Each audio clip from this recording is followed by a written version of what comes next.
Welcome back, everyone. Today, we are jumping right into a pretty fascinating sociological dig into the modern digital psyche. In this explainer, we're going to put a magnifying glass over a single YouTube page. Specifically, we're taking the video How to Destroy an Economy by the creator OBF, and we are going to completely deconstruct the exact sidebar of recommended videos that popped up right next to it.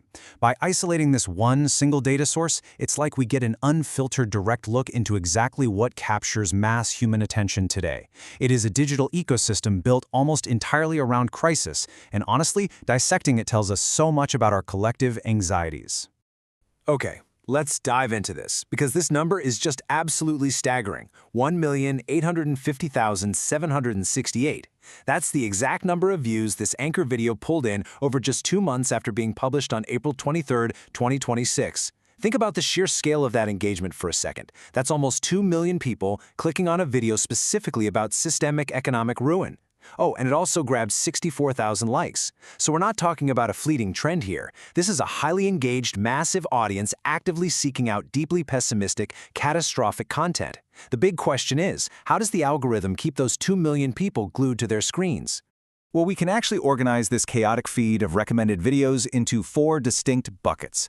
Section 1 is the economics of ruin. Section 2, geopolitical flashpoints and dictators. Section 3 covers black markets and global scams. And finally, Section 4, the business of doomscrolling. All right, kicking things off with Section 1, the economics of ruin, where we're analyzing the thirst for financial collapse. The view counts on these highly pessimistic titles are, frankly, massive. We already talked about our anchor video sitting at 1.85 million views, but look at the specific recommendations it spawns. How to Ruin a Country Economically is sitting right there with 759,000 views in just 4 months. And even more striking, a video by the infographic show called The Beginning of the U.S. Debt Collapse is here. That one secured nearly 500,000 views, 459,000 to be exact, in literally one single day. So the thirst for financial doom isn't just present, it's actively accelerating. And this brilliantly illustrates how the algorithm casts a super wide net to feed varied economic fears. It doesn't just stick to broad macro concepts like national debt. It gets highly specific to trigger anxiety. The sidebar feeds you Grant Rudo's video pointing out that Las Vegas can't lower prices anymore and its casinos are empty, a video that grabbed nearly 700,000 views in just 3 weeks. It offers up the Jay Martin Show, analyzing why Turkey selling its gold should scare you. It points to this is what always happens before a financial crisis. And it even highlights the declining superiority of American farms compared to Europe. Basically, the algorithm is systematically probing every conceivable vulnerability you might have about the global economy. Moving right along to Section 2, geopolitical flashpoints and dictators. Let's look at the geography of crisis. So the recommendation engine seamlessly shifts viewers from economic fear straight into intense global conflicts. Just looking at the data points here, notice the top title, Why Russia is Suddenly Losing in Ukraine, by Real Life Lore. That commands a massive 1.7 million viewership in just 2 weeks. Then we have another OWBF video, South Korea's Insane Plan to Survive, sitting pretty at 1.4 million views. And perhaps most provocatively, a video titled Why Dictators Are Necessary Sometimes, which has racked up 900,000 views. The data clearly shows us that audiences are deeply captivated by high-stakes international survival and authoritarianism. The sheer scale of the geopolitical appetite in this little internet niche is breathtaking. Just rapidly firing off the diverse, intense locations mentioned in the sidebar tells you a whole story. You recommended Max Fisher's video on North Korea doing the impossible. You're pointed to a video by Places asserting that Afghanistan is now so much worse than you think. You're offered an exploration of Western Sahara as the worst police state by Cogito. You see videos on the Greater Israel Plan, and content questioning why Europe forgot how to defend itself. From the Middle East to Asia to Africa, the algorithm absolutely ensures that wherever you look, there's a global flashpoint ready to be consumed.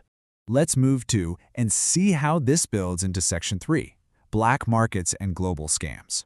The criminal underworld on screen. Eventually, this algorithmic rabbit hole descends from macro geopolitics right into extreme on-the-ground crime and survival. Take this specific video from the sidebar by the creator Josie Lifts Things. It's titled 100 Hours in the Scam Capital of the World as a Woman, and it has an incredibly huge audience of 870,000 views. This totally shifts the viewer's experience, right? It's no longer just an abstract map. It becomes a personal survival narrative in a really dangerous place. It puts you directly into the shoes of someone navigating threats in real time. We can actually break this underworld niche down into 3 distinct narrative formulas that repeatedly show up in these suggested feeds. Step 1 is analyzing cartel logistics. The sidebar heavily pushes videos like How the Colombian Cartels Work and The Hardest Problem the Mexican Cartel Solved. Step 2 is testing extreme tourist scams, which is perfectly exemplified by the creator Leonard, who garnered over 650,000 views for a video literally titled, I'm testing all the scams in Egypt extreme. And step 3 is enduring those environments, surviving the so-called scam capitals. The algorithm clearly knows that danger, crime, and deception are just phenomenal tools for viewer retention. Which brings us to our final, and honestly, maybe most fascinating section. Section 4, the business of doom scrolling, monetizing the apocalypse. Now, what's really interesting about this slide is the incredible juxtaposition here. Think about it. The core product being sold to the viewer is a stark, serious warning titled, How to Destroy an Economy. It's incredibly heavy, crisis-driven content. Yet pulled directly from that exact video's description box is the actual monetization strategy. Get 20% off posters and frames using the code OBF. It's a striking, slightly amusing contrast, isn't it? The world's economy might literally be collapsing, but hey, you can still get a great discount on some lovely wall decor. And it gets even more specific, which, let's be real, brings a bit of necessary levity to all this doom and gloom. Also buried right there in the description of this severe economic collapse video is this exact quote. The bird in the background of my video is a CO2 monitor. The creator then goes on to pitch a 10% discount on this birdie monitor, plus a free extra color if you use the code OBF10. It is such a bizarre, highly specific pitch, seamlessly woven into apocalyptic warnings. But it brilliantly illustrates that, at the end of the day, delivering anxiety is a highly structured, highly monetized business model.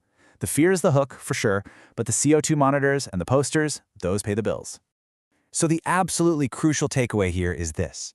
The algorithm isn't creating these fears out of thin air. Not at all. It is simply reflecting our own clicking habits back at us at an industrial scale. We've seen the data. We've traced the path from empty casinos to global dictators to scam capitals, all while selling merchandise in the margins, which leaves us with a final, provocative thought to consider today.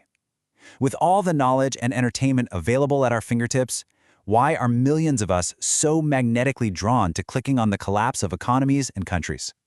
What does our appetite for this doomer algorithm really tell us about ourselves? And more importantly, what does it mean for our future? Thank you so much for joining me on this explainer, and I highly encourage you to keep questioning the media you consume. See you next time.